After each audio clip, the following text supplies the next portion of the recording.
തിരുവനന്തപുരം കടയ്ക്കാവൂർ കവലയൂരിൽ നായിക്കാവലിൽ ലഹരി വിറ്റിരുന്ന കേന്ദ്രം വളഞ്ഞ് പോലീസ് 3 പേരെ പിടികൂടി. കവലയൂർ ആറ്റിങ്ങൽ നഗരൂർ സ്വദേശികളായ ഷൈൻ, രാഹുൽ, ബിജോയ് എന്നിവരാണ് അറസ്റ്റിലായത്. കഞ്ചാവും MDMA-യും 1.25 ലക്ഷം രൂപയും ഇവരിൽ നിന്ന് പിടിച്ചെടുത്തു.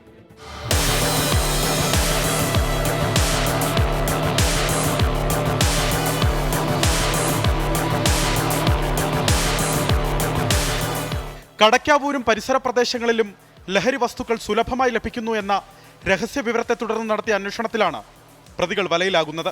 കഴിഞ്ഞ ദിവസം രാത്രി 11ഓടെ ലഹരി വിൽപ്പന നടക്കുന്നതിനിടയിലാണ് ഷാഡോ സംഘത്തിന്റെ സഹായത്തോടെ പോലീസ് കടയ്ക്കാവൂർ കവലയൂരിലെ കേന്ദ്രം വളയുന്നത്. 8ഓളം നായ്ക്കളെ വീടിനു കാവൽ നിർത്തിയായിരുന്നു ലഹരി കച്ചവടം. വീട് വളഞ്ഞ സാഹസികമായാണ് പോലീസ് പ്രതികളെ പിടികൂടിയത്. മണമ്പൂർ സ്വദേശി ഷൈൻ, തോട്ടക്കാട് സ്വദേശി ബിജോയ്, അവനവൻചേരി സ്വദേശി രാഹുൽ എന്നിവരാണ് പിടിയിലായത്.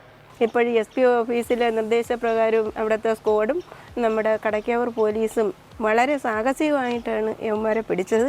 അതിൽ നമുക്കെല്ലാവർക്കും ഈ ഉദ്യോഗസ്ഥരോട് എത്ര നന്ദി പറഞ്ഞാലും തീരുവില്ല. കഞ്ചാവും MDMA-യും അടക്കം വീട്ടിൽ നിന്ന് മയക്കുമരുന്നു ശേഖരവും പിടികൂടി. 10.1 ഗ്രാം MDMA-യും 650 ഗ്രാം കഞ്ചാവും 1,30,000 രൂപയും പിടിച്ചെടുത്തതിൽ ഉൾപ്പെടുന്നു. പ്രതികളുടെ അറസ്റ്റ് പോലീസ് രേഖപ്പെടുത്തി കോടതിയിൽ ഹാജരാക്കി റിമാൻഡ് ചെയ്യും. 24 തിരുവനന്തപുരം. 24 അഞ്ചിന്റെ വജ്രത്തിളക്കം.